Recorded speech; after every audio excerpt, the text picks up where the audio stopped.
Assalamualaikum warahmatullahi wabarakatuh.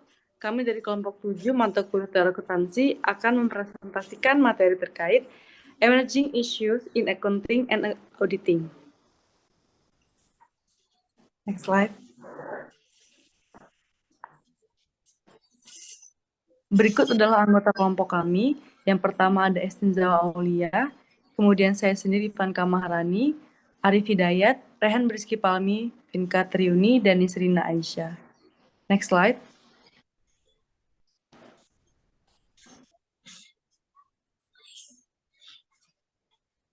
Materi pertama akan disampaikan oleh saya sendiri, yaitu terkait faktor yang mempengaruhi penelitian akuntansi dan auditing. Salah satu pengaruh utama pada praktek dan penelitian akuntansi dan auditing dieksplorasi dalam teks adalah semakin meningkatnya internasionalisasi standar akuntansi dan auditing. Maka dari itu, akan ada beberapa faktor penting yang secara potensial terkait akan diuji kembali. Kemudian ada revolusi teknologi dalam penyelesaian yang akan mempengaruhi bagaimana laporan keuangan akan dipersiapkan. US Securities and Exchange Commission atau SEC pada akhir 2008 akhirnya memilih untuk menyatakan 500 perusahaan publik terbesar di Amerika Serikat untuk mengajukan laporan keuangan 2009. Mereka menggunakan Extensible Business Reporting Language atau XBRL yang diikuti oleh perusahaan lain. XBRL sendiri merupakan bahasa yang menyediakan solusi efektif untuk persiapan, presentasi, dan pertukaran standar pelaporan keuangan internasional, dan memungkinkan informasi keuangan untuk disajikan secara lebih interaktif dan mudah digunakan dengan cara melakukan tagging data individual sehingga data tersebut dapat diolah menggunakan software untuk menghasilkan laporan yang dapat dimodifikasi oleh pengguna. Kemudian XBRL sendiri diharapkan dapat mempercepat analisis data keuangan perusahaan dengan memperluas kelompok pengguna dengan menggunakan pengurangan tingkat kesalahan. Next slide.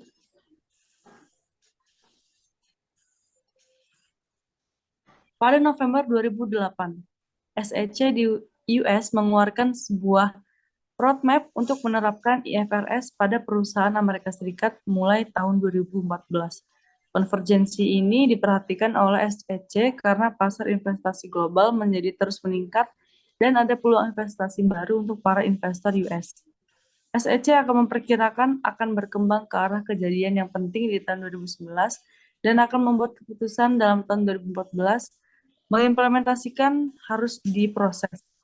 Kemudian kejadian penting tersebut berhubungan dengan yang pertama ada perbaikan dalam standar akuntansi, kemudian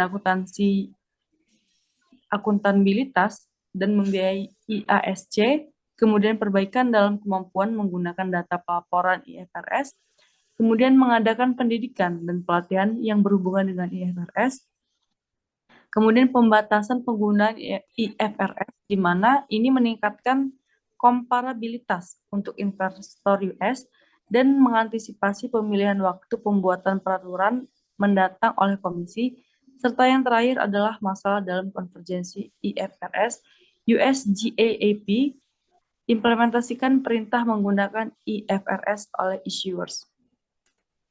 Next slide.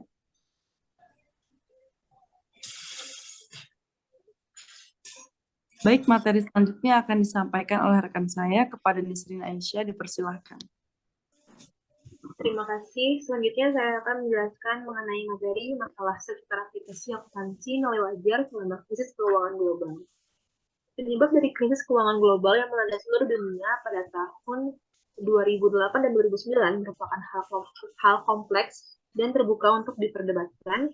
Akan tetapi beberapa menganggap praktek menilai aset wajar sebagai faktor yang berkontribusi terhadap melebarnya secara cepat masalah di pasar subprime mortgage AS yang menyadarkan dunia dan memperburuk lebarnya krisis.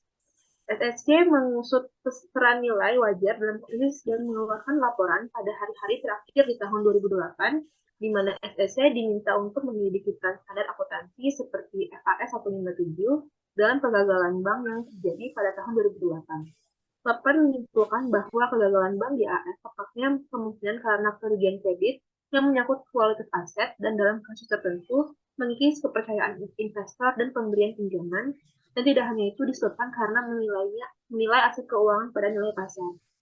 Next slide.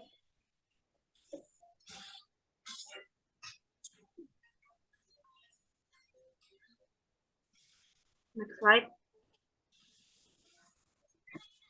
Berikutnya adalah reaksi dengan standar sektor di mana pada Oktober 2008, IASB mengubah aturan untuk reklasifikasi aset keuangan sehingga kerugian dari perubahan nilai pasar atas aset yang dapat diperlakukan secara berbeda.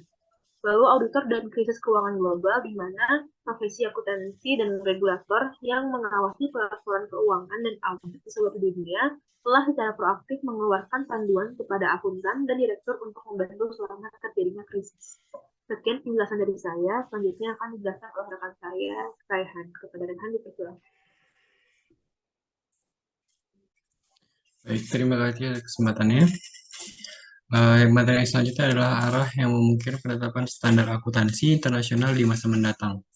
SEC memperkirakan akan berkembang ke arah kejadian yang penting di tahun 2011 dan akan membuat keputusan dalam tahun 2014. Implementasi tersebut harus sudah diproses. Kejadian tersebut berhubungan dengan yang pertama, perbaikan dalam standar akuntansi, yang kedua, akuntabilitas dan membiayai IASC, yang ketiga, perbaikan dalam kemampuan, yang keempat, mengadakan pendidikan dan pelatihan, yang kelima, pembatasan, yang keenam, antisipasi pemilihan waktu, dan ketujuh, mengimplementasikan perintah.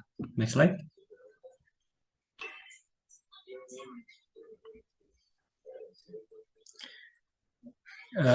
Lalu dalam konvergensi IASB ini, pimpinan SEC Mary Scarpio mengatakan bahwa ia tidak akan merasa terikat oleh roadmap tersebut.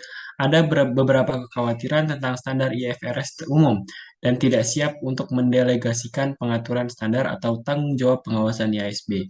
Begitu pula dengan Charles Niemeyer, ia juga mengkritik tujuan konvergensi.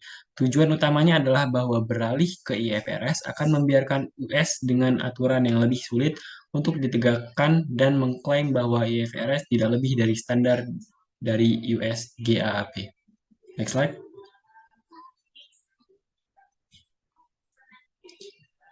Lalu mengenai standar audit internasional, HK melaporkan bahwa beberapa akuntan menunjukkan beralihnya ke IFRS akan memerlukan standar audit dan praktek di US merubah cara dari model penilaian yang sesuai dengan aturan dalam standar akuntansi untuk penilaian keseluruhan yang benar dan fair.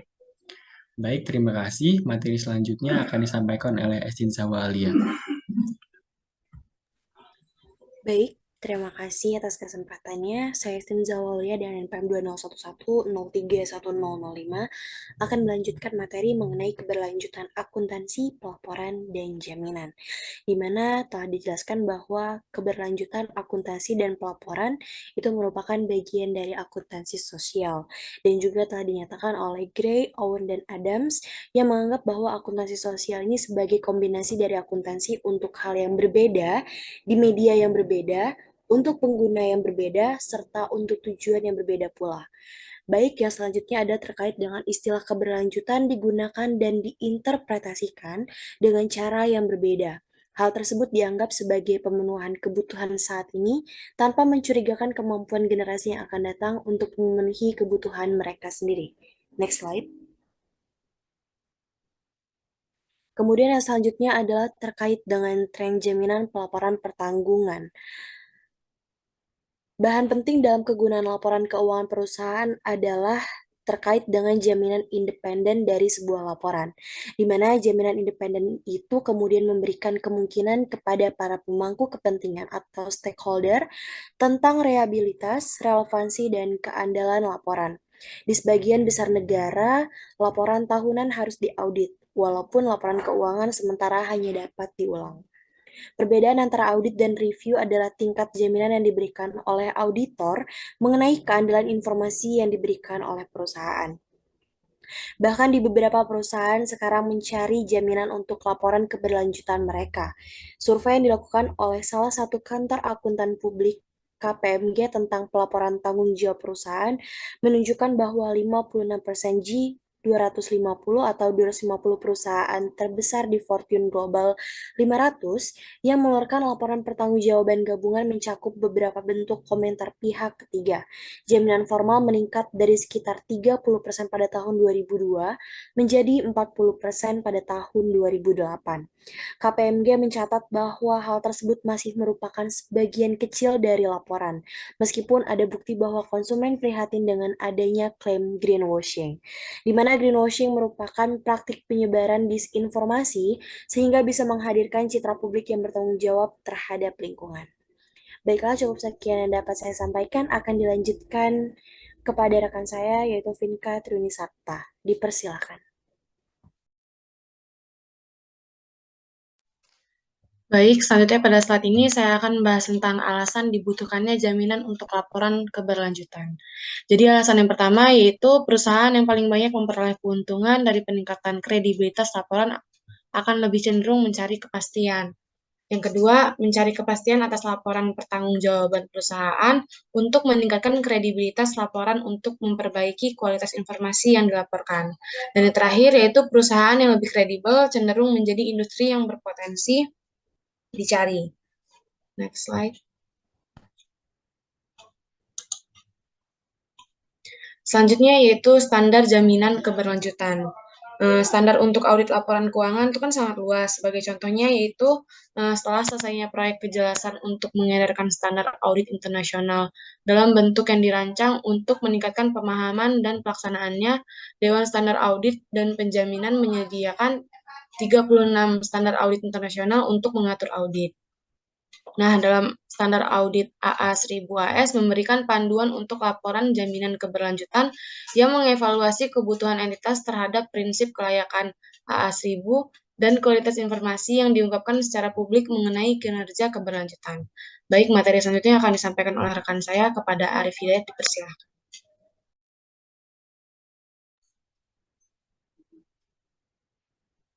Baik, selanjutnya mengenai studi kasus, di mana kami mengambil kasus atau mengenai FASB 157, para Dewan Standar Akuntansi Keuangan mengeluarkan pernyataan Standar Akuntansi Keuangan nomor 157 mengenai pengukuran nilai wajar pada bulan September 2006 untuk memberikan panduan tentang bagaimana entitas harus menentukan estimasi nilai wajar untuk tujuan pelaporan keuangan.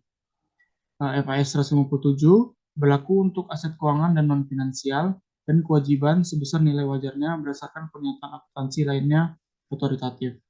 Namun, aplikasi untuk aset non-finansial dan kewajiban ditangguhkan sampai 2009.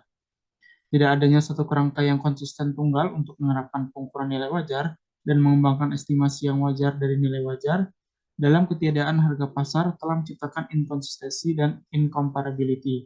Nah, tujuan dari kerangka kerja ini adalah untuk menghilangkan ketidakkonsistenan antara neraca dan laporan laba rugi. Next.